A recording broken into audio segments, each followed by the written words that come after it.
Muito boa noite, pessoal. Estamos aqui em mais um estudo de caso clínico. Nessa mentoria, nós vamos estar falando sobre transtorno de estresse pós-traumático. Então, eu te convido que você pegue o seu papel e a sua caneta e nós vamos estar agora avançando e correndo para estarmos cada vez mais preparados com esse processo de neurociência e comportamento, né? Hoje nós vamos estar falando sobre neurociência e a psicopatologia, aonde nós vamos estar com esse estudo de caso clínico, o transtorno de estresse pós-traumático, ok? Vamos lá. Nós vamos agora para alguns fundamentos teóricos, ok?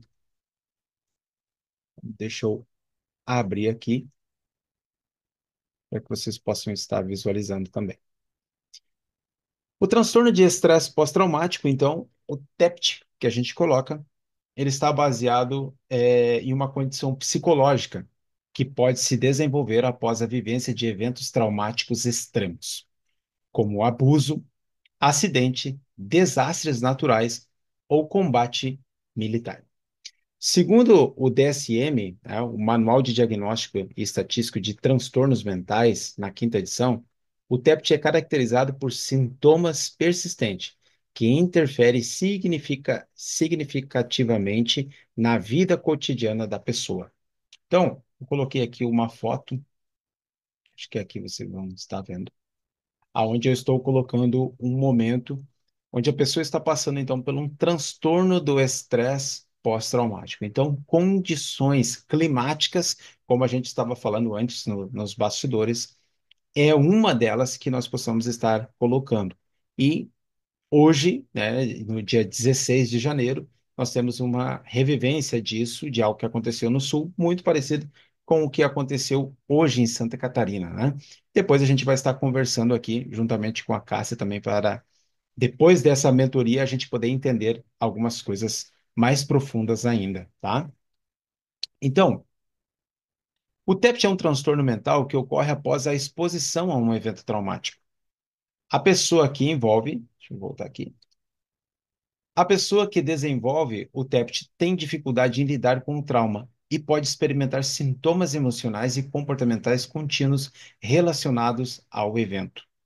Isso afeta diretamente sua saúde mental e qualidade de vida, ok?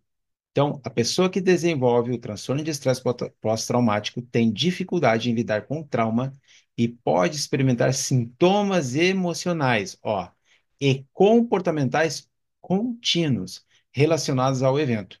Isso quer dizer o quê? Que inconscientemente a pessoa pode estar passando por isso, tá? Aí, nós vamos colocar aqui os sintomas principais. Então, posso abrir aqui. Sintomas principais: revivência, flashbacks e pesadelos. A pessoa revê mentalmente o evento traumático como se estivesse acontecendo novamente, causando uma sensação de perda de controle. Então, gente, é muito importante nós entendermos que flashbacks ou os famosos pesadelos que nós temos pode estar baseado em cima de um transtorno de estresse pós-traumáticos, tá? Então, olha ali, pesadelos, sonhos vividos e perturbadores relacionados ao evento traumático que geram angústia e medo durante o sono. Então, isso gera um impacto tão forte no nosso cérebro aonde um neurônio se conecta com o outro neurônio e passa essa informação. E aí se gera a famosa sinapse química. Então, com isso, você tem um arquivo de memória localizado no hemisfério direito do seu cérebro, o hipocampo. Então, você visualizou aquele trauma, aquele evento, uma batida do carro, uma enchente, um acidente, seja o que você sentiu e entendeu que isso foi um transtorno, obviamente você vai estar passando por essa situação, tá? Então, isso pode ser revivido também na questão do medo, né? E dos sonhos. Então, a gente vai passar por isso. Aí, aqui a gente tem esquiva de gatilhos relacionado ao trauma. A pessoa evita situações, lugares ou pessoas que façam lembrar do evento traumático. Anote isso. Depois a gente vai poder estar falando sobre essas questões. Isso pode incluir evitar conversas, atividades ou até mesmo locais que estejam associados ao trauma. Eu vou pedir para que vocês possam estar escrevendo pelo menos uma situação em que você se tornou evitativo de ir em algum lugar ou se afastar de alguma pessoa devido a um evento traumático. Então, anote aí, por gentileza, para que vocês possam estar agora com esse tipo de pensamento para a gente poder estar conversando depois, ok? Vamos lá. Hipervigilância, né? Só estou achando estranho que não está aparecendo as fotos. Coloquei todas as fotos. Vamos ver aqui. Hipervigilância. Então, deixa eu só ver uma coisa aqui, gente. Deixa eu abrir o Canva aqui, se eu entender o que houve. Deixa eu ver. Porque não está aparecendo as fotos que eu coloquei.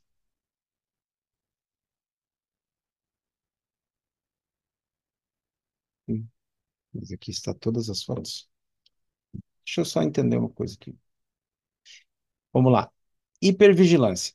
A pessoa fica em constante alerta, sempre esperando que algo ruim aconteça.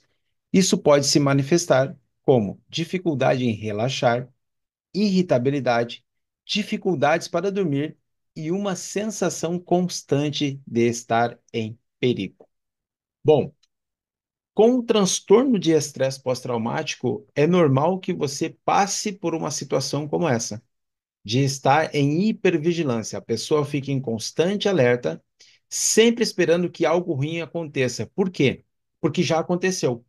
E você está com medo de reviver aquela memória. Só que com isso, olha só, vai te gerar irritabilidade, dificuldades para dormir e uma sensação constante de estar em perigo. Luta ou fuga, luta ou fuga. O que está acontecendo? Será que vai acontecer? Se foi assaltado ou não, entende? Você gera esse medo e esse comportamento, ok? E os sintomas principais? Gente, deixa eu só ver uma coisa aqui. Por que que não está dando isso, tá? Deixa eu só voltar aqui, só um pouquinho. Deixa eu voltar aqui. Por que não está aparecendo?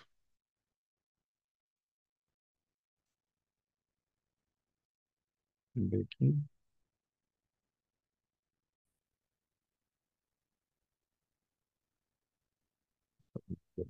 Por que não está aparecendo a nossa... Um momento aqui. Ah, eu estou no estudo de caso clínico errado. Tá, ok. Já estou atualizando aqui, gente. Agora sim. Eu passei uma boa parte da tarde ajustando as fotos. Eu quero as fotos agora. Peraí. Tá bonito. Olha aí. Aqui. É o número, sintomas principais, né? Hipervigilância. E aqui. Agora vai ficar bonitinho, gente. Perfeito. Sintomas principais, então, alterações cognitivas e emocionais. Este sintoma envolve mudança significativa na forma como a pessoa percebe o mundo e a si mesmo após o trauma. Algumas das alterações incluem, olha aí, gente, crenças negativas sobre si mesmo ou os outros. A pessoa pode começar a se ver como incapaz ou indigna ou a desconfiar das intenções dos outros, mesmo sem razão. Olha que interessante isso, gente. Uma crença negativa, tá? São alterações que ocorrem na vida de uma pessoa. Esse sintoma envolve mudança significativa na forma de como a pessoa percebe o mundo e a si mesma após o trauma. Então, gente, o trauma gera mudança de pensamento, ok? Trauma gera mudança de pensamento.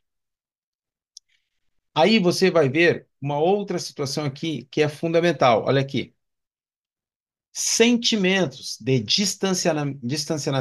distanciamento emocional. Pode haver dificuldade em estabelecer vínculos com outras pessoas ou sentir-se emocionalmente entorpecido. Incapacidade de lembrar aspectos importantes do trauma, Isso pode ser devido a um esforço consciente de evitar pensamentos ou memórias relacionados ao evento traumático. Eu peço para vocês que vocês possam estar anotando uma situação aqui, ó. Sentimentos de distanciamento emocional, tá? Vínculos com outras pessoas ou se sentir emocionalmente entorpecido. Mas eu tenho uma questão aqui que é muito importante, ó. Incapacidade de lembrar aspectos importantes do trauma. Se você já passou por isso, anote para que a gente possa estar conversando em relação a isso, tá? Dificuldade, eu conheço o César, conheço a Cássia, eu sei que realmente isso aqui tem a ver, tá, com algumas situações que o cérebro vai entulhando a vida das pessoas, para que a gente não lembre das memórias traumáticas, tá? Isso é um mecanismo de defesa do nosso cérebro, por isso que ele faz isso, tá? Vamos lá. Sentimento de vergonha. Então, vamos colocar aqui. Sentimento de culpa ou vergonha. A pessoa pode se culpar pelo ocorrido ou sentir vergonha por algo que aconteceu durante o trauma. No transtorno de estresse pós-traumático, a neurociência aponta alterações nas estruturas cerebrais que são fundamentais para o processo emocional. Olha ali, ó, a memória e a regulação do comportamento. Essas alterações podem ajudar a explicar os sintomas característicos do TEPT, como a revivência do trauma, a hipervigilância e as dificuldades emocionais. Vamos entender como essas estruturas cerebrais estão envolvidas, ok? Você pode ver que existem é, dois hemisférios aqui. Vocês já sabem, que você já tem a neurociência e o nivelamento comigo, que nós temos dois hemisférios, o esquerdo e o direito, sendo o esquerdo o nosso lado racional, o neocórtex, e nós temos o nosso hemisfério direito, que é o sistema límbico, o nosso lado emocional. Então, tudo que está envolvido, na maioria das vezes, está envolvido no sistema límbico, o hemisfério direito, porque é ele que faz com que nós agimos com instinto, com impulso. Então, você ter conhecimento de si mesmo e dos outros é fundamental para que você consiga estar fazendo uma boa leitura do ambiente que você está. Então, como é que eu posso colocar isso? O César tem um ambiente para ser agora o mentor de negócios alimentícios. Faz sentido, César, que 81,6% das tomadas de decisões é no sistema límbico, lado emocional. Então é óbvio que trabalhando com comida, as pessoas precisam estar visualizando mais, entende? Sentindo o cheiro e precisa trabalhar as emoções, porque também, diante das emoções, existe todo o estresse em relação ao mesmo, né? Então, assim, eu quero comentar algo que é interessante. Eu fui num restaurante X em Porto Alegre, em Canoas, muito famoso, para comer sushi, né?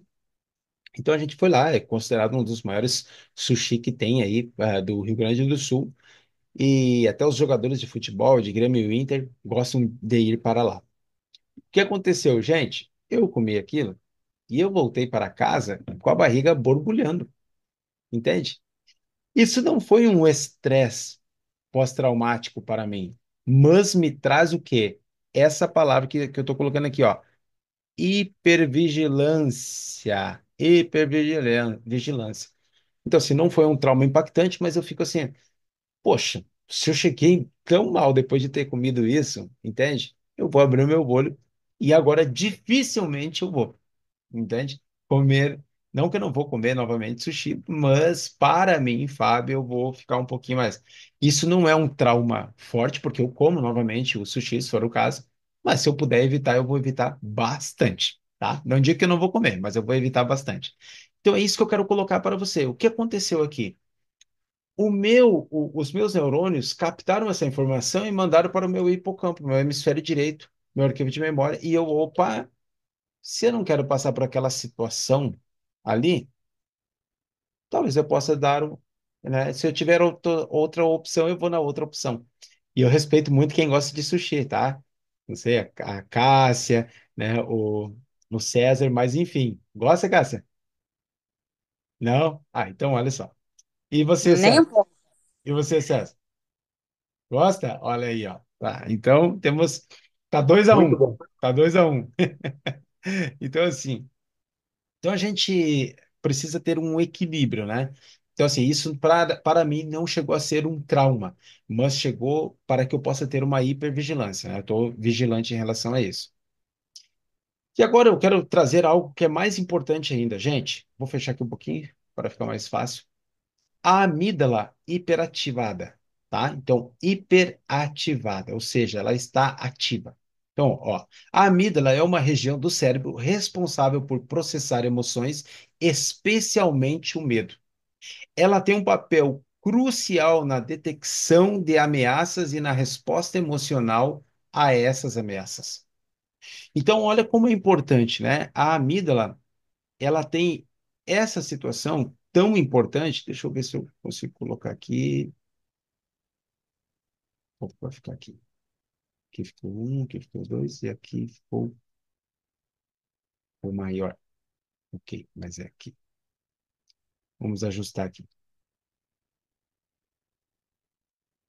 A amígdala é uma região do cérebro responsável por processar o quê? Emoções, especialmente o quê? Medo. Ou seja, você não vai atravessar uma rua porque as amígdalas estão te informando o seguinte, ó, você corre risco. Então você vai ter não exatamente o medo, mas você vai ter a prudência. Eu não gosto da palavra medo, mas a prudência para não atravessar essa rua. Aí você vai ver o seguinte: olha onde fica essa região no nosso cérebro, tá? No TEPT, a amígdala é frequentemente hiperativada, ou seja, ela se torna excessivamente reativa. Isso pode resultar em uma resposta exagerada ao medo e a outros estímulos emocionais. A pessoa com TEPT pode sentir medo ou pavor de forma desproporcional em situações cotidianas, o que leva à hipervigilância e à sensação constante de perigo. Então, a amígdala, onde nós temos uma em cada hemisfério do nosso cérebro, do tamanho de uma ervilha, ela pode imaginar que a barata se tornou um elefante e fazer com que você fique trancado e travado em um trauma, ok? Então, gente, é muito importante que você tenha esse cuidado, porque a amígdala também pode nos sabotar. Ela é responsável por estar ativando o nosso comportamento de luta ou fuga, tá? Então, muito importante que nós tenhamos esse entendimento da amígdala. Só que a amígdala ela pode ter um sequestro, tá? Segundo Daniel Goleman, considerado o pai da inteligência emocional em todo o mundo, tá? Olha só, essa hiperatividade contribui para os sintomas de quê? Flashbacks, pesadelos e a sensação de estar em perigo, já que o cérebro continua a tratar os estímulos como se o trauma estivesse acontecendo novamente.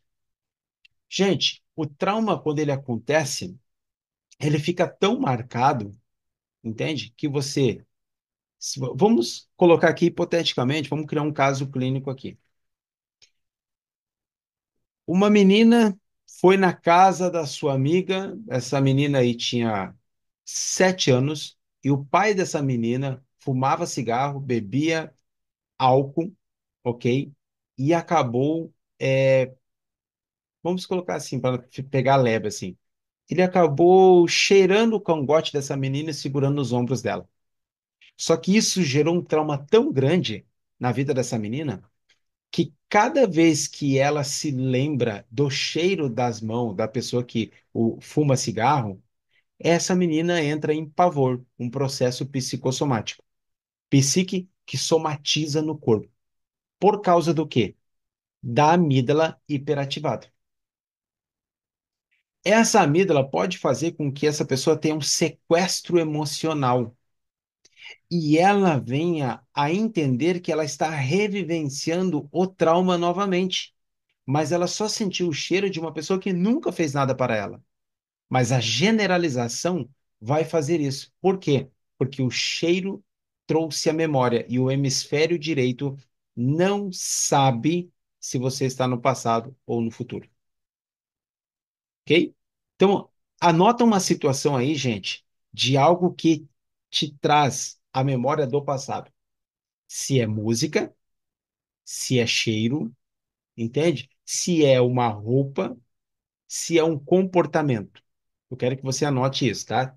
Eu já pedi três coisas para vocês anotar, porque eu quero que vocês participam depois aí comigo. Aí vamos lá. O hipocampo, tá? Comprometimento na contextualização.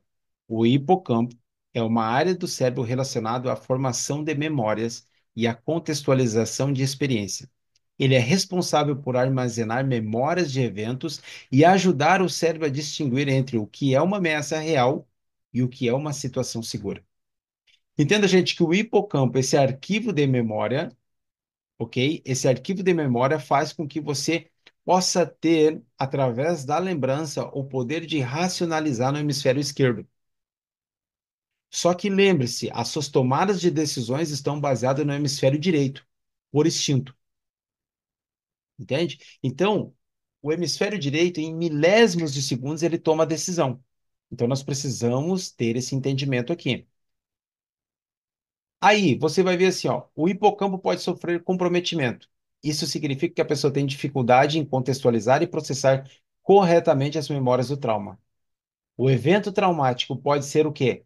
Revivido de forma desorganizada e sem devido sentido temporal, como se fosse um acontecimento atual. Ué, mas como assim? Somente por um jeito, porque o hemisfério direito seu, ele é atemporal. Então, ele vai estar guiando os comportamentos desde a sua infância, bons ou ruins, sabotadores ou não, disfuncionais ou funcionais, entende? Ele vai trazer processos. Então, isso serve para todas as áreas que a gente vai estar passando na nossa vida. Todos nós temos arquivos de memória, seja na vida conjugal, seja na vida espiritual, seja na vida financeira, seja na vida física, seja na vida social. Todas as áreas você tem um tipo de comportamento, entende? Então, na alimentação, seja, por exemplo, no momento como você faz esporte ou se você não faz esporte, todas as áreas você tem um comportamento, entende? E na maioria das vezes nós somos guiados por isso. Então, é muito importante nós entendermos que é no hipocampo que nós vamos ressignificar as nossas memórias. Vamos lá. Esse comprometimento contribui para os sintomas de revivência do trauma. Olha o que eu estou colocando aqui. Gente, isso aqui é ouro, tá? É ouro. A incapacidade de perceber o momento presente de maneira segura, porque o cérebro falha em distinguir entre o passado, o trauma e o presente. Então, essa informação aqui, quando eu tive, gente, ela foi fundamental para que eu pudesse entender muito mais sobre neurociência. Quando eu entendi que o nosso hemisfério direito é atemporal, tá? Então, o córtex pré-frontal, olha na foto ali, gente, né? A parte da frente do nosso cérebro é a região responsável pelo controle o quê? Executivo, que envolve funções como regulação emocional, a tomada de decisões e o controle de impulso, ou seja, o nosso lado racional. Ele vai estar racionalizando a situação, ok?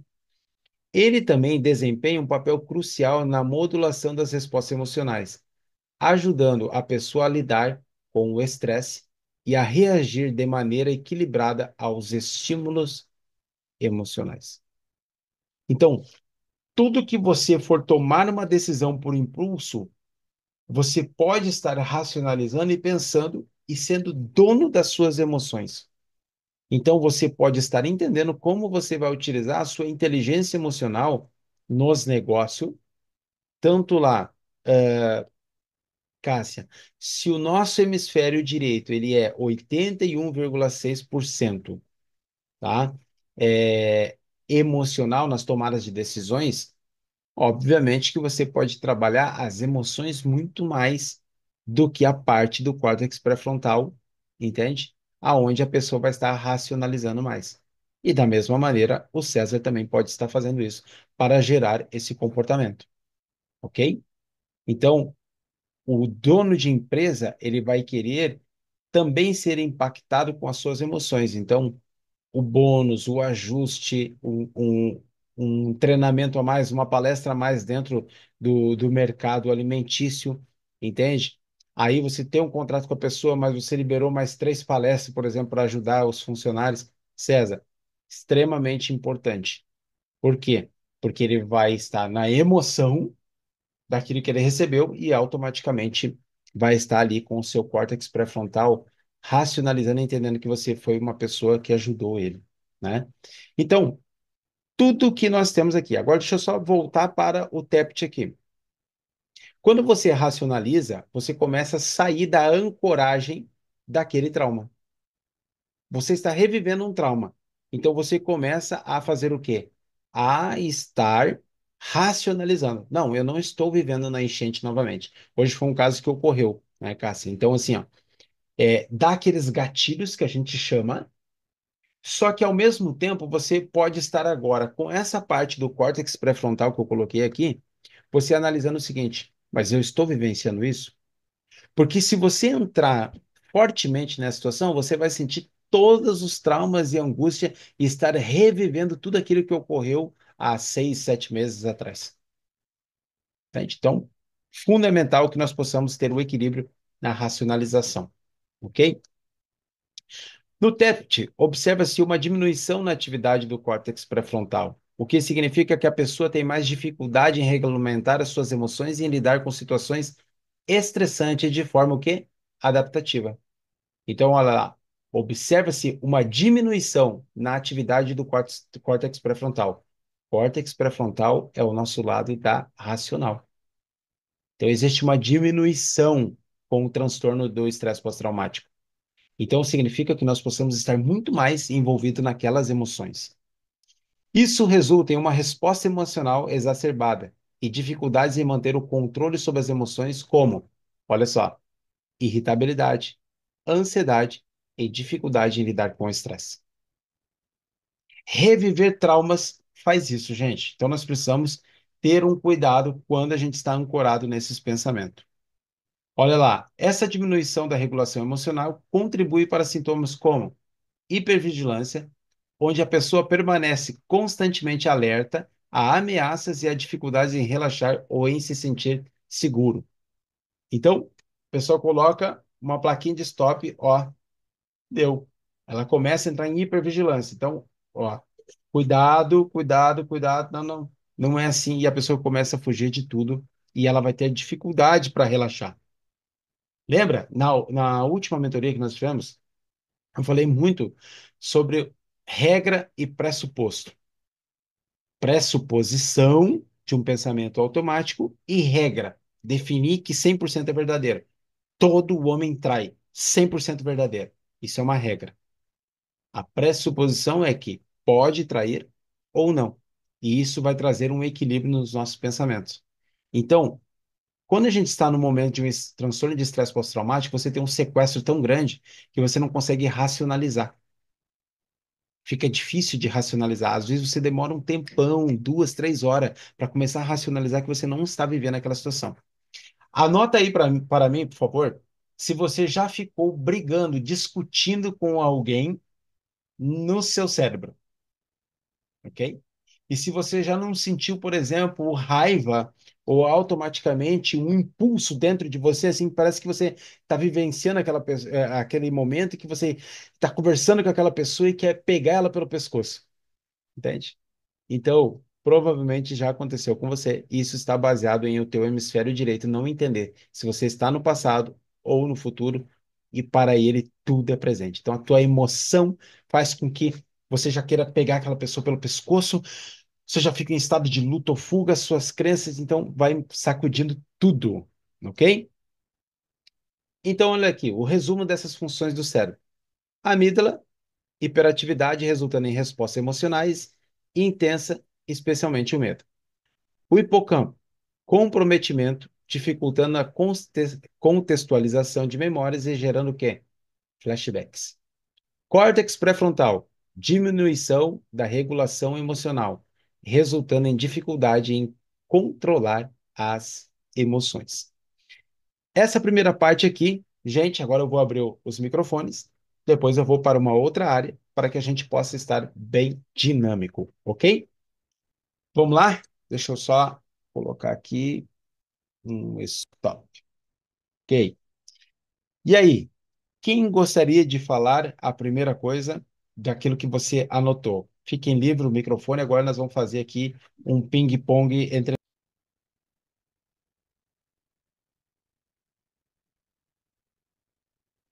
Pessoal.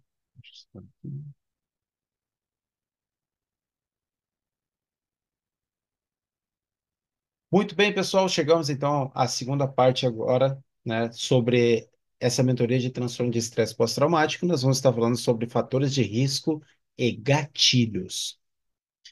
Vamos lá. Os fatores de risco e gatilhos no transtorno de estresse pós-traumático estão relacionados à característica do trauma, da circunstância do indivíduo e das condições de apoio disponível. Esses fatores influenciam tanto a probabilidade de desenvolvimento do TEPT quanto a intensidade do sintoma. Vamos entender melhor como cada um deles afeta a pessoa. Agora nós vamos ter uma condição aqui, o trauma direto. Trauma direto ou indireto? Aí nós vamos colocar aqui a primeira etapa. O trauma direto ocorre quando a pessoa é diretamente exposta a um evento traumático. Isso pode incluir situações como ataques físicos, acidentes graves, desastres naturais, abuso sexual ou violência doméstica, por exemplo. Quando o indivíduo está diretamente envolvido no evento, ele tende a ter uma experiência mais intensa e pessoal com o trauma. Então, deixa eu voltar aqui. Muito importante nós entendermos que o trauma direto está baseado quando você vivenciou isso, ok?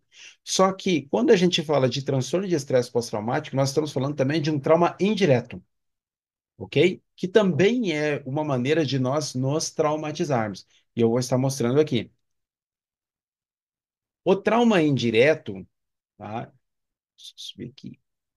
O trauma indireto ocorre quando a pessoa não vivencia o evento em si, mas é afetada de forma significativa pelo impacto do trauma em outra pessoa. Exemplos incluem ser testemunhas de um evento traumático, ouvir detalhes sobre o trauma de alguém próximo, ou até mesmo ser exposto ao trauma por meio de mídia, como um jornalista que cobre uma guerra. Eu coloquei a foto aqui de uma criança ouvindo os pais brigando. Isso pode trazer um forte impacto mental nos neurônios dessa criança e ela entender, por exemplo, que o casamento é só briga. Lembra da generalização? Então, você ser criado numa família disfuncional, você pode ter um trauma direto ou indireto, ok? E aí, deixa eu colocar uma outra situação aqui para você, que eu até estou vendo que eu poderia ter até incluído isso. Fala aqui, um jornalista que cobre uma guerra, como um jornalista que cobre uma guerra. Vamos tirar a guerra, que não é corriqueira aqui para nós, mas vamos colocar assim, um jornalista que está cobrindo um desastre no Brasil. Ocorreu um desastre, caiu uma ponte, chuvas, enfim, toda essa situação, tá? Nós podemos entrar numa função chamada neurônio espelho, que é nós espelharmos a dor da outra pessoa e nós sentimos tudo exatamente as dores que essa pessoa está sentindo. E isso a neurociência comprova, é chamado de neurônio espelhos. Inclusive, médicos passam por isso e que tem que ter o cuidado, porque às vezes eles podem sentir a dor do paciente de tudo aquilo que ela esteja vivendo. Neurônio espelho, 100% comprovado. Então, quando você ouve assim, ó, você é a média das 5 pessoas do qual você convive, sim, isso é fato. Neurônio espelho comprova. Com quem você tem andado? Agora anota aí, que eu vou perguntar depois. Você tem andado com pessoas maiores do que você? Ou você é a pessoa mais inteligente na roda? Ok? O ciclo de amizade de vocês. Quem é a pessoa com muito bem sucedida financeiramente?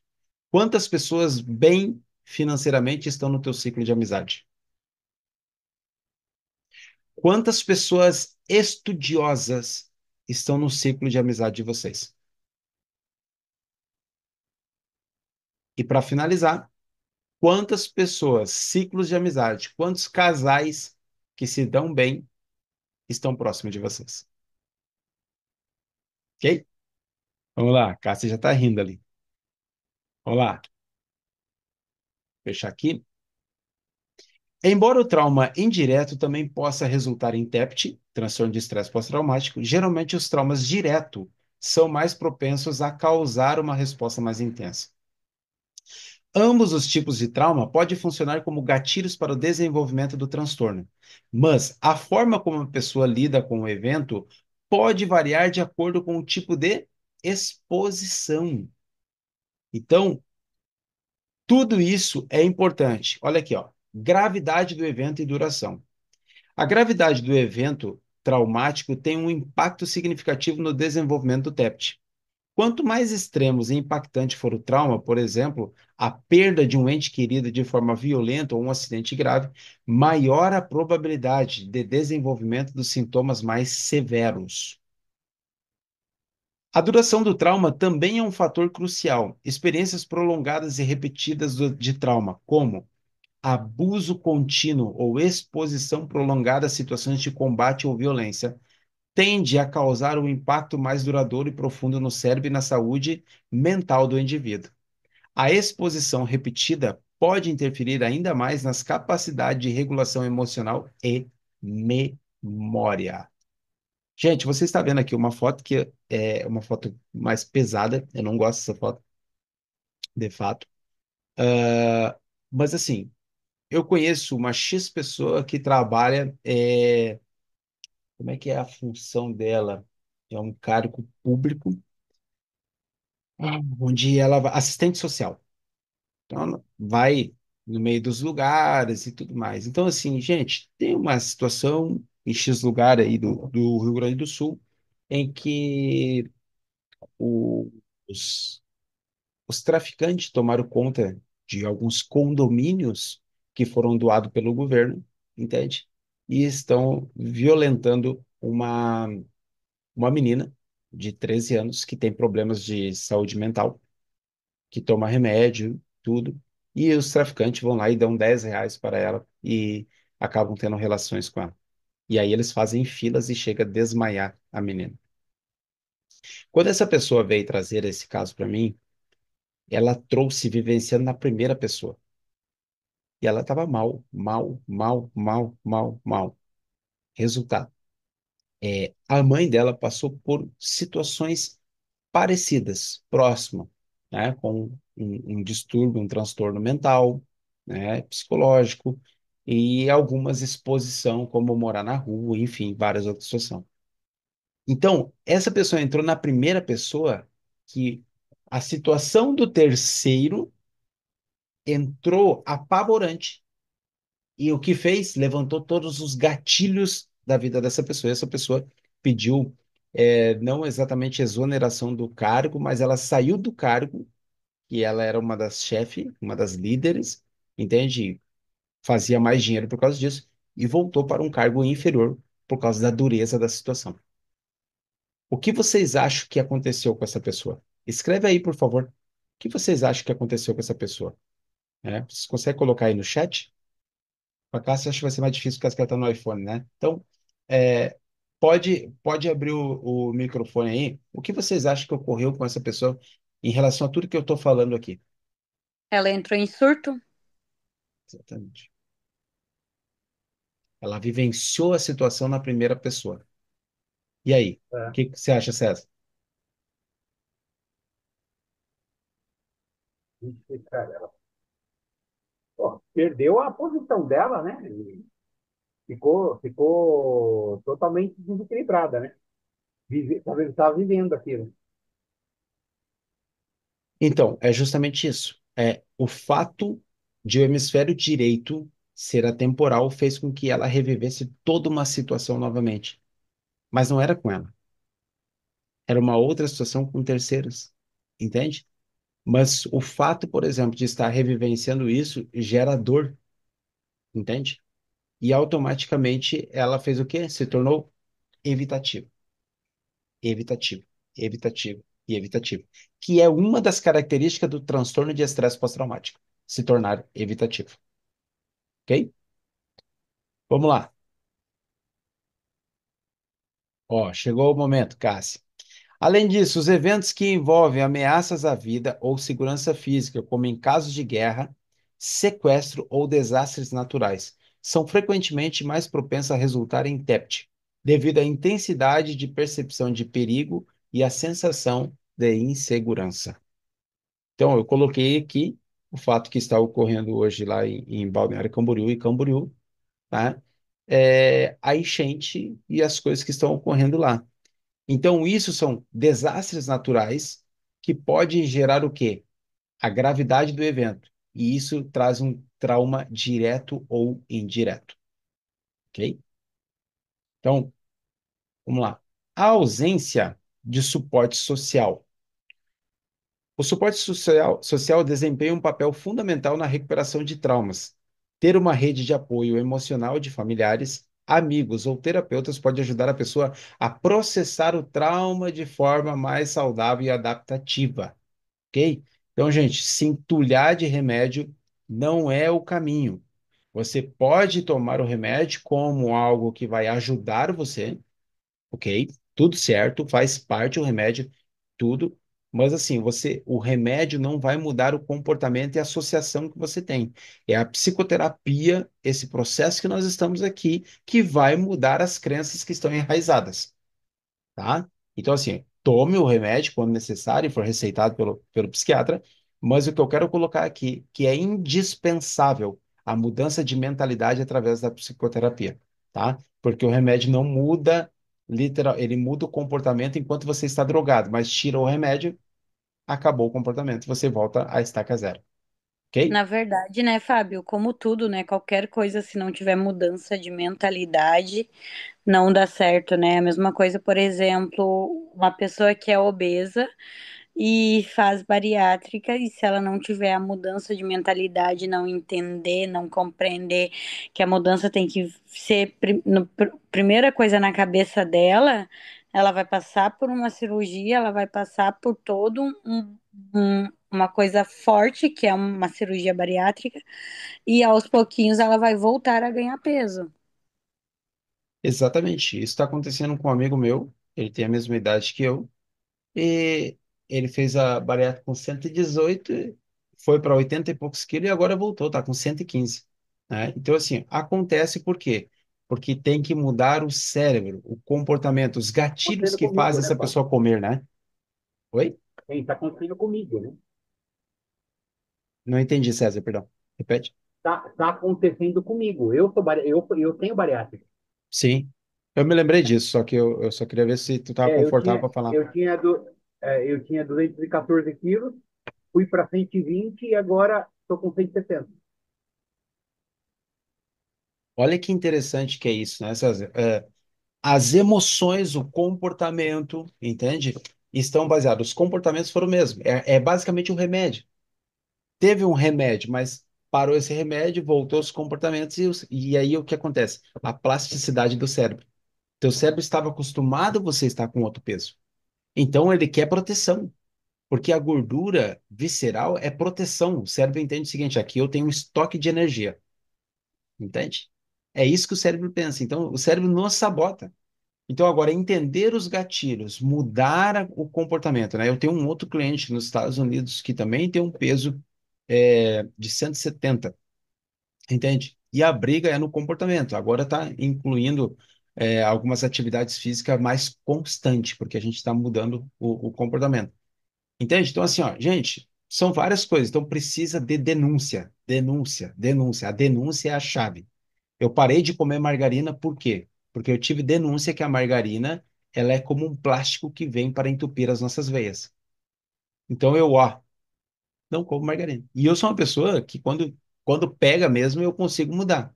Porque faz mais de 10 anos que eu não tomo refri, entende? Faz mais de 16 anos que eu não bebo bebida alcoólica, entende? Então eu consigo ter algumas coisas assim bem interessantes.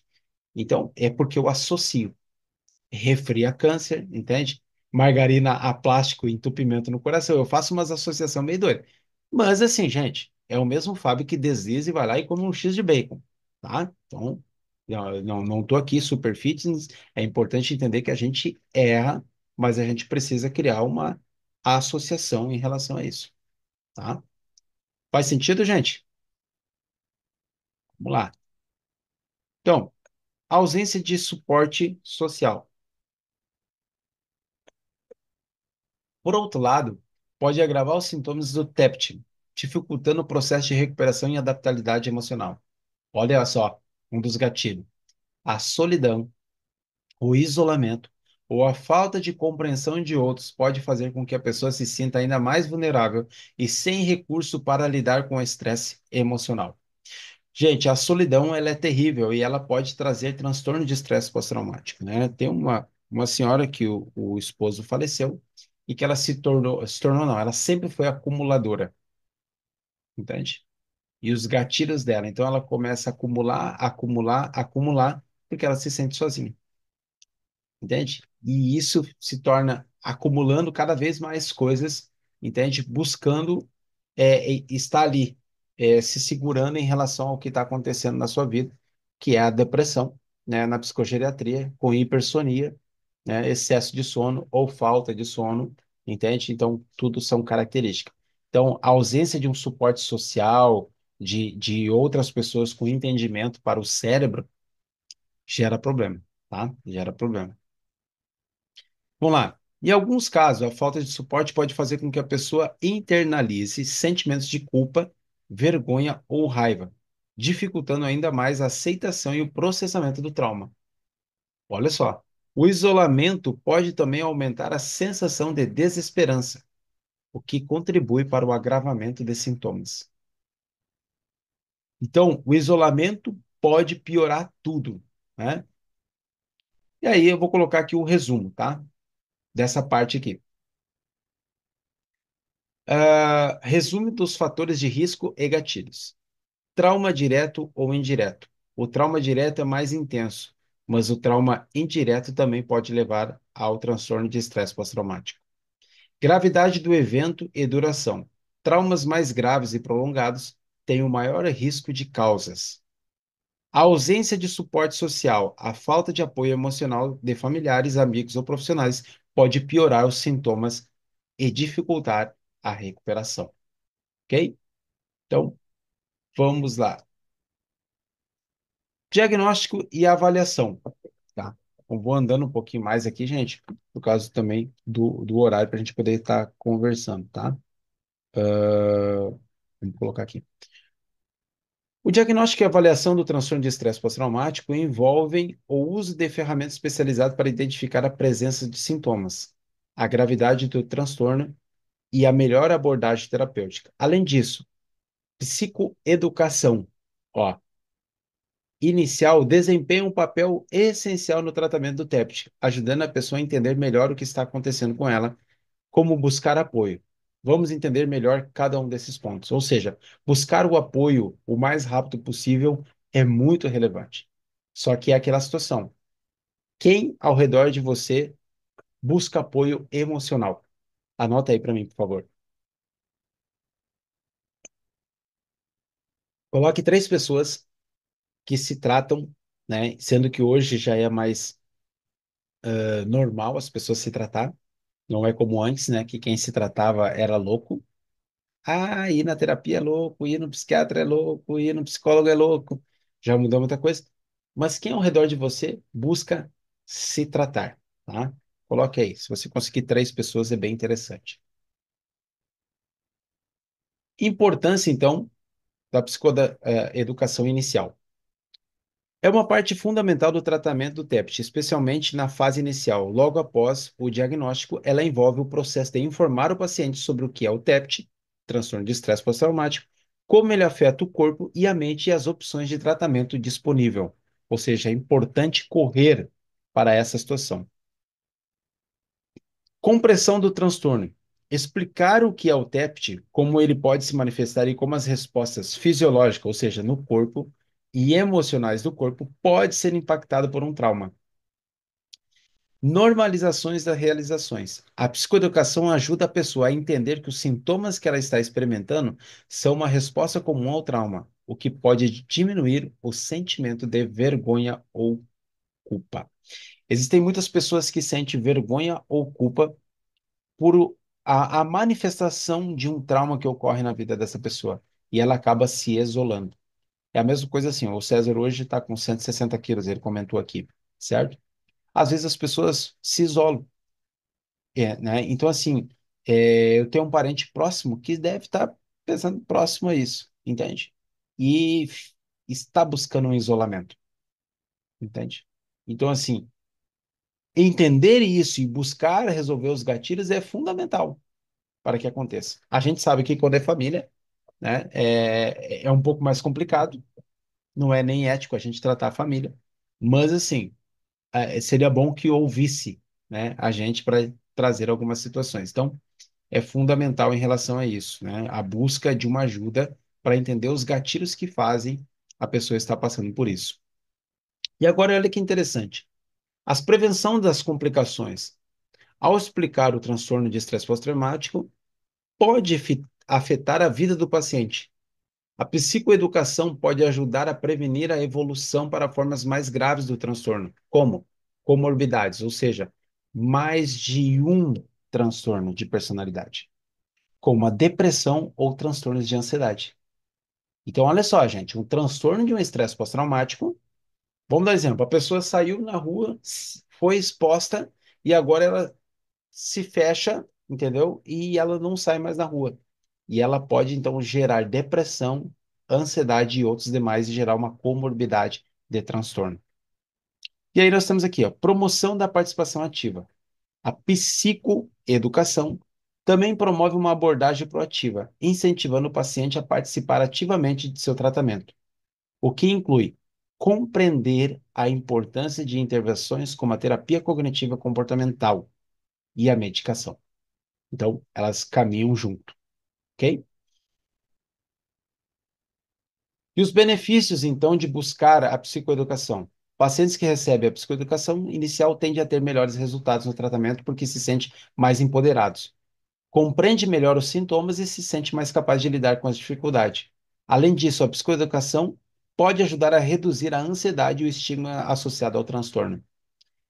Você agora, quando vê as pessoas, vocês que estão aí comigo, quando vocês vê as pessoas, vocês já conseguem diagnosticar alguns comportamentos das pessoas? Sim, Cássio? Sim, César? Sim. Então, olha como é interessante, né? A gente já consegue estar visualizando os comportamentos das pessoas e ver assim, ó, pô, isso aqui é um processo sabotador, né? Então, vamos lá.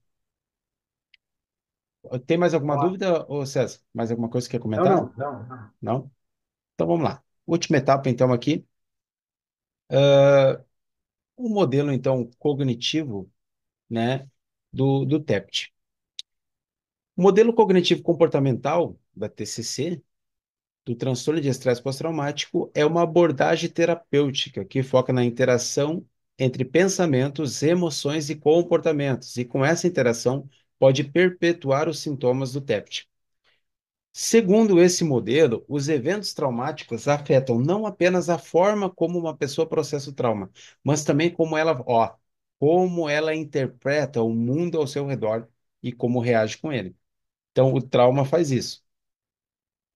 A relação entre pensamentos automáticos, emoções e comportamentais disfuncionais. Pensamentos automáticos são aqueles pensamentos imediatos e muitas vezes inconscientes que surgem em resposta a estímulos, especialmente os relacionados ao trauma. Esses pensamentos podem ser negativos e distorcidos, como a ideia de que algo ruim vai acontecer ou não. Estou seguro ou não estou seguro. No caso do TEPT, os pensamentos automáticos frequentemente envolvem medo, culpa, vergonha e desconfiança. E aí você vai ver que nós temos aqui aquela abordagem que tem da TCC, que é a situação, o que está acontecendo, o fato, o pensamento, né, automático que você está tendo, e aí literalmente você vai ter um comportamento, que é como você vai agir. Então, eu posso aqui traduzir para você aqui um transtorno de estresse pós-traumático. Vamos lá. Nós temos uma situação. Vou colocar aqui uma vergonha ao falar em público, tá? E agora, na fase adulta, eu tenho que falar em público. O pensamento automático que eu tenho vai colocar e definir o meu comportamento, as minhas emoções e as reações físicas. Então, o pensamento automático ele gera interpretação. A interpretação que eu tenho é o seguinte: vão me humilhar perante o público, porque na infância eu fui humilhado. Então, eu vou ter um comportamento. Qual que é o comportamento? Devido ao transtorno de estresse pós-traumático, eu vou ser evitativo, vou fugir ou vou evitar, fortalecendo a crença que eu não posso falar em público. Aí eu vou ter uma emoção. O que você sente? A emoção de vergonha, de medo, de angústia, de adrenalina. E a reação física que eu vou ter? Excesso de suor, alergias emocionais, entende? Diarreia ou constipação. Então, são várias áreas que eu posso ter. Devido ao quê?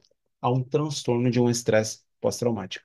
Então, quando eu tenho um trauma e eu não enfrento esse trauma graduativamente, isso vai ser a segunda parte que eu vou colocar aqui para vocês, gradativamente me expondo ao trauma, ao retrauma com segurança, e depende do trauma, né? Não vai ser um abuso que você vai se ficar retraumatizado novamente, não faz sentido. Como que você pode ficar retraumatizado num abuso, por exemplo? Né? Você não vai lá buscar o abusador, mas não. O fato de você contar na primeira pessoa, você pode se retraumatizar.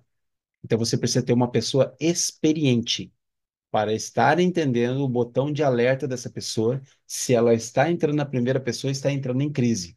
Olha como faz sentido, tá? Então, fundamental.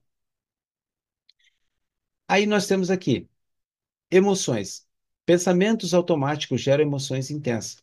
Por exemplo, ao pensar que está em perigo, mesmo que não esteja, a pessoa pode experimentar ansiedade, pânico, raiva ou tristeza. As emoções podem ser intensificadas por flashes do trauma, fazendo com que a pessoa reviva a experiência de forma vivida e perturbadora.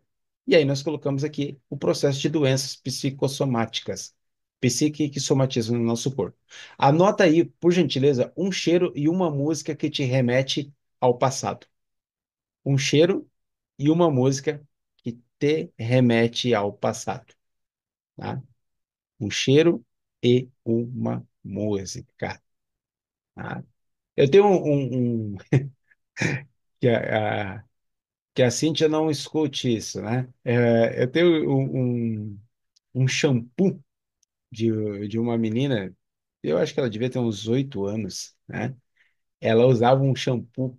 Tá, o shampoo é fedorento pra caramba. É chamado Darling, né? O cheiro é bom, mas eu não sei se você conhece, Cássio, Darling, né? Conhece? Esse Darling ele incendiava. Por onde que você passava, aquilo ficava assim, ó, metros de distância, aquilo ficava gerando. Então, cada vez que a menininha passava, vinha aquele cheiro daquele shampoo Darling. Então, quando eu vejo Darling, eu me lembro, entendeu? Dessa menina, entende? Então, assim, uma coisa de criança, mas eu me lembro, ficou marcante essa situação. E, obviamente, que eu olhava para a menininha, né? Mas eu tinha 8 anos, então era algo que não tinha nada a ver.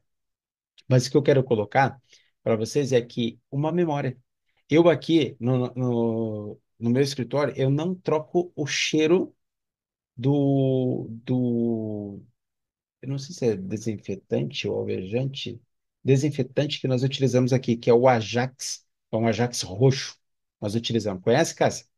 Aqui no Sul, o Ajax roxo. Nós utilizamos o Ajax roxo. Às vezes eles querem buscar outra marca. Eu disse, não, é o Ajax roxo. Por quê? Porque eu crio uma psicoadaptação no cérebro da pessoa. As pessoas que vêm aqui, quando elas sentiu o cheiro do Ajax roxo, elas, pau, Fábio, por isso que no Neuromart eu gravo tanto a minha imagem ao cérebro. Cérebro, cérebro, cérebro. Por quê? Porque as pessoas vão associando. O Fábio cuida de cérebro. O Fábio é o neurocientista. E aí a gente vai firmando, firmando, firmando, firmando uma nova crença. Entende? Isso é importante. Na situação aqui, pensamentos automáticos geram emoções intensas. Sim, o hemisfério direito é atemporal. Você pode estar somatizando tudo isso no corpo, tá? Então, coloquei aqui, ó. A pessoa pode experimentar ansiedade, pânico, raiva ou tristeza ao ficar discutindo com pessoas. Pô, mas não é assim, você vai ver, mas na verdade eu tinha que fazer isso, poxa, o que que essa pessoa está pensando que eu sou? Na verdade ela está me tirando para bobo, por que que ela está fazendo? Entendeu? São pensamentos que a gente vai estar colocando, tá, gente? Então, vamos lá, para que a gente possa chegar ao próximo. Comportamentos disfuncionais, como resposta a essas emoções. A pessoa com TEPT pode adotar comportamentos disfuncionais. Isso inclui evitar situações, pessoas ou lugares que lembram o trauma ou engajar em comportamento de autocontrole, como o abuso de substância ou isolamento social. Tá vendo? A pessoa pode achar uma rota de fuga ou ela pode se isolar. Esses comportamentos visam reduzir temporariamente a ansiedade, mas acabam prejudicando a adaptação a longo prazo, pois impede o enfrentamento do trauma de forma saudável. Então, para você, lembra? O César lá deu um exemplo bem clássico. Passa pelaquela rua, entende? Ele fica hipervigilante, mas ele passa novamente. Por quê? Porque ele enfrentou aquele trauma onde ele acabou atropelando uma menina, entende? E uma mãe, no caso, né? Mas se ele não passasse, ele estava reafirmando. E aí está ali as doenças autoimunes, como essa que eu estou colocando aqui, uma alergia emocional. Hoje eu atendi uma pessoa empipocada, entende? Justamente em relação a isso. Então a gente não tirou nenhum tipo de foto por causa dessa situação. Tá? E existe um ciclo vicioso do TEPT. O ciclo vicioso ilustra como os pensamentos disfuncionais podem gerar um feedback negativo, que mantém ou até piora os sintomas ao longo do tempo. Esse ciclo pode ser explicado da seguinte forma: trauma. A pessoa vivencia um evento traumático que desencadeia uma série de reações emocionais cognitivas. Olha a foto que está ali, ó. Uma coisa, um trauma não curado vem desencadeando várias outras, ok? Então, trauma que não se cura se repete. Vamos lá. Pensamento catastrófico. Em resposta ao trauma, a pessoa começa a ter pensamentos catastróficos e distorcidos, como eu nunca vou estar seguro, ou eu sou fraco e incapaz de lidar com isso. Esses pensamentos exageram a ameaça percebida e intensificam o medo e a insegurança. Se você tem pensamento como esses, parecidos, eu nunca vou estar seguro, ou eu sou fraco e incapaz de lidar com essa situação, anota aí que são pensamentos sabotadores, ok? Próximo, esquiva. Como uma tentativa de evitar a angústia emocional causada pelos pensamentos catastróficos, a pessoa tende a evitar situações ou memória associada ao trauma. Isso pode incluir, olha aí, evitar lugares, pessoas, conversas ou até mesmo tentar bloquear as lembranças do evento traumático. Embora a escriva proporcione um alívio temporário da ansiedade, ela impede a pessoa de processar o trauma e aprender que a situação ou a memória não representa mais uma ameaça real. Ou seja, ela não se expôs gradativamente àquela situação que ela passou. Entende? Passou numa rua, quase foi atropelada. Então ela sempre passa naquela situação. Mas ela não foi atropelada e ela passou diversas vezes em cima disso. Todo gerente é abusivo. Não, teve um que foi abusivo no meio de 10 gerentes que eu tive na minha vida, entende? Então, assim, é muito importante, né? Eu tive uma época, eu era gerente comercial e tinha uma pessoa que era gerente geral. Nossa, a mulher realmente tinha muitos transtornos, assim, né? E hoje eu vejo, né, que isso era para traumatizar muitas pessoas mesmo, né? Então, um ambiente tóxico, ele detona com a vida da pessoa, né? Cássia sabe disso. Reforço negativo. A esquiva reforça negativamente os pensamentos catastróficos. Ao evitar o que causa medo, a pessoa sente alívio o quê? Momentâneo. Mas esse alívio reforça a crença de que a ameaça ainda está o quê? Presente e deve ser evitada. Ou seja, você só se tornou evitativo, mas não mudou, não enfrentou. Isso faz com que o ciclo do medo e esquiva continue, impedindo a pessoa de enfrentar o trauma de forma saudável e de reconstruir uma percepção mais realista da situação. Exemplo: fui apresentar uma coisa no colégio e todo mundo riu de mim. A esquiva, nunca mais apresento nada. Não gravo vídeo, aí vem o trauma generalizado. Não gravo vídeo, não cumprimento pessoas, me escondo, por quê? Por medo do trauma. entende? Então, a esquiva é só um reforço negativo. E isso gera um ciclo vicioso, tá? Que, ó, pode se autoalimentar, mantendo os sintomas do TEPT e dificultando a recuperação, porque a pessoa continua a evitar enfrentar o trauma e aprender que, embora doloroso, é possível lidar com as memórias e os gatilhos de forma mais adaptativa. O que tem te trancado, entende? O que tem travado a sua vida que você não está enfrentando? Aí vamos lá. E o resumo do modelo cognitivo que a gente tem aqui, né? Opa. Pensamentos automáticos são negativos e distorcidos, frequentemente relacionados ao quê? Ao trauma. Emoções são geradas por esses pensamentos e podem ser intensas e disruptivas. Comportamentos disfuncionais, como a esquiva, são tentativas de lidar com as emoções, mas acabam reforçando o ciclo de sofrimento. O ciclo vicioso, trauma, pensamento catastrófico, esquiva e reforço negativo. E aí nós temos a intervenção. O objetivo da TCC, o tratamento do TEPT, é interromper esse ciclo vicioso, ajudando o paciente ao quê? Identificar e desafiar os pensamentos distorcidos e catastróficos. Olha aqui, ó, expor-se gradualmente a situações ou memórias traumáticas de forma controlada, ajudando a reduzir a ansiedade associada a elas. E desenvolver uma estratégia saudável de enfrentamento para lidar com emoções e situações difíceis sem recorrer à esquiva. Ok? Então, aqui a gente vai começar outra área, segunda parte, e nós estamos aqui com todo o contexto, certo? Então, deixa eu fechar aqui.